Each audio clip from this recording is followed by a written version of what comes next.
Andrew O'Keefe of Hardwired Humans.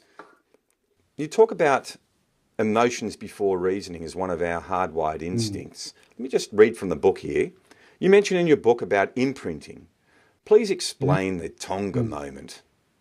So imprint from anthropology means that we attach meaning to subjects, words, other people, our experiences, based on the first interaction, and then if the second interaction of, let's say, that person or that service provider is similar to the first, then the meaning, based on the emotion, the meaning attached to that person or service provider is now consolidated and unlikely to change in effect. So imprint means the meaning that we attach to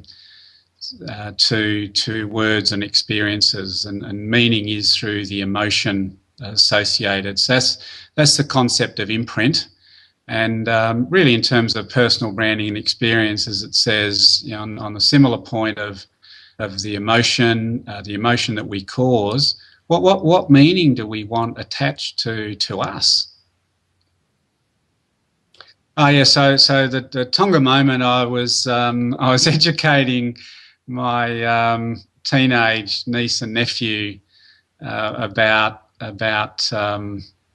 human instincts, and in particular imprints and emotions. So I said to them, what emotion is attached, or what feelings are triggered when I say the following word, Tonga, T-O-N-G-A, Tonga.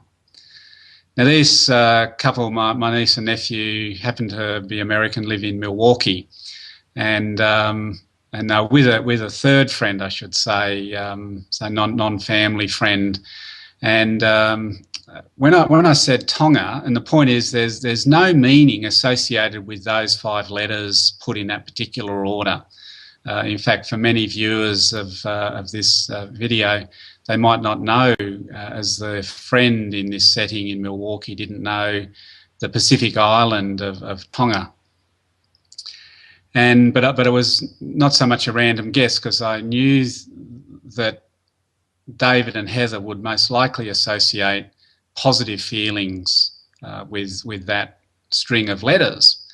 And sure enough, so Heather, the older one, she's killing herself laughing, and David's smiling, and Rachel, the third person friend, looking at them, trying to make sense of what this means. And I said to Rachel, the friend, what does Tonga mean to you? And she said, I don't know, no meaning.